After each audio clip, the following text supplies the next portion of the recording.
As the groups for European Championship qualification comes to a close, the Netherlands secured their first qualification to a major tournament since the 2014 World Cup in Brazil.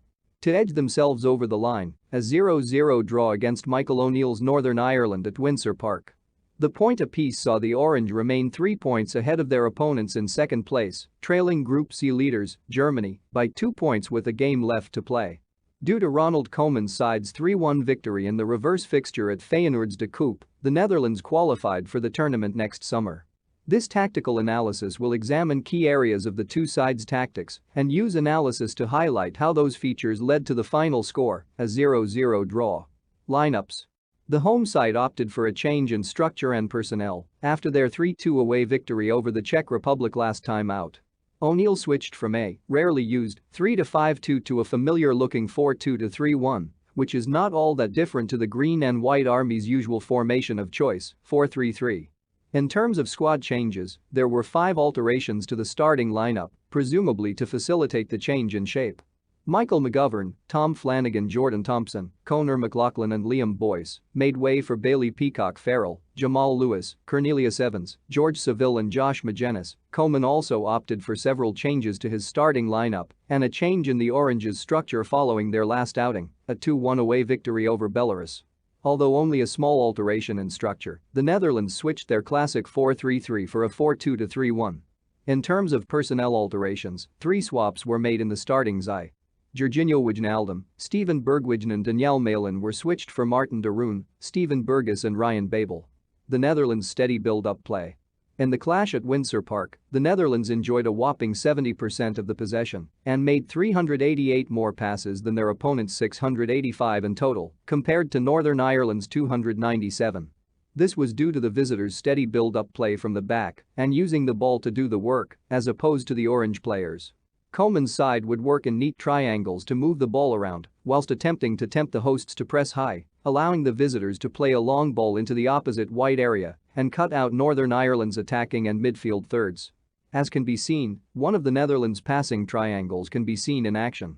The principle is simple yet effective when performed correctly. The movement of the ball between players who are shifting into open space makes the presser close the ball down and begin to tire more quickly. Evidence of this makes it no wonder that the Orange were able to score 3 late goals against O'Neill's side in the reverse fixture. Here is where the Netherlands' possession-based build-up play became undone. The goal of their short and sharp passes within triangles was to invite pressure and suck the Northern Irish into a trap. Should the hosts have continued to press high, as Koeman wanted after possession was tidily worked backwards, Jasper Cillessen would cut out the Green and White Army's attacking and middle third with a long ball wide to Berghuis or Quincy Promes. However, O'Neill's side held firm and did not take the invite of pressure unless there was a real possibility of winning the ball back. Northern Ireland's time to set up defensively. As a result of Northern Ireland not taking the proverbial bait, the Netherlands went hungry in front of goal. Due to their attacking third's intelligence, the hosts were able to effectively set up in their defensive structure, lining up in a 4-4-1-1 when out of possession. Without receiving the desired pressure from Northern Ireland, the Netherlands' build-up play seemed slow and with little penetration, as they would retain the ball for large periods without being presented with the gaps to play the ball through. As can be seen in the annotation, when the Orange began to advance into the final third of O'Neill's side, the hosts would sit back into their 4-4-1-1 and make penetrating passes difficult to play for the visitors. This stifled Koeman's front line in their quality of chances as they managed to force 14 shots at Peacock Farrell's goal, only 3 of which were on target. The Netherlands' longitudinal zonal marking. The debate of whether to mark zonally or man for man is one that divides many. However, Koeman deployed his usual zonal marking in the stalemate at Windsor Park. From set pieces, the Orange would line up laterally in a line across the pitch but split the pitch up longitudinally, with each player having a long zone to occupy. This was also seen when defending in open play and led to the awarding of the first half penalty for the Green and White Army, which will be discussed later in the tactical analysis. The annotation shows the Netherlands' longitudinal zonal marking, with each defensive player occupying a 2 to 3 yard wide section of the pitch.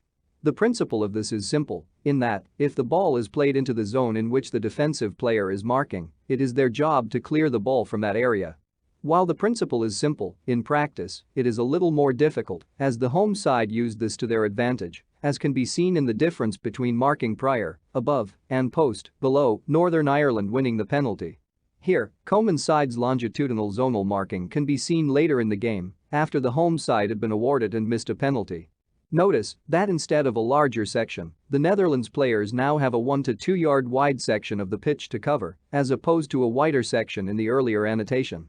The total vote masters are much more bunched together and compact to avoid the gaps between the players being exposed, as Northern Ireland had previously used to their advantage. Northern Ireland's crosses from deep. To expose the zonal nature of the Netherlands' defense, O'Neill pinpointed the vulnerability in that if his side could play crosses from deep into the areas between defenders, they would be presented with goal-scoring opportunities. As such, where possible, Northern Ireland's wide players Gavin White and Seville whipped crosses from deeper than usual into the areas in between Coman's defenders. Here, within the first 5 minutes of the game, Paddy McNair has moved out wide for Northern Ireland and offers the first example of this crossing tactic. The yellow arrow marks the trajectory of the ball as it is floated towards the red line, having been played in between the longitudinal zones of two of the Orange's defensive players. In this instance, Magennis's header goes just wide of Salessen's goal. The annotation is taken from the build-up to Northern Ireland winning their first half penalty which Stephen Davies went on to miss. Although slightly more advanced, McNair again crosses the ball from deep into a similar area as the previous annotation. The intent of this was to cause Coman's backline issues, which it did. With De Roon blindsided by the run of Seville due to where the cross was delivered, his recovery run leads him to end up blocking the shot with his hand, resulting in the penalty. Conclusion. While the Netherlands entered the tie as favourites and, therefore, will perhaps be disappointed not to have come away with a victory, qualification will have been all that was on Ronald Koeman's mind. The Orange are back and, to them, that is all that will matter. Michael O'Neill will also be disappointed that his side was not able to jump over their opponents by claiming victory, especially with the missed penalty. However, Northern Ireland has had an impressive qualifying campaign and will be tough opponents for whoever they face in the playoffs. This tactical analysis has highlighted areas of the two sides' tactics that were influential in the outcome of the match and used analysis to further explain them. Thanks for watching.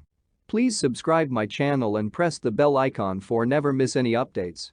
Credit: Andrew Haynes, https://totalfootballanalysis.com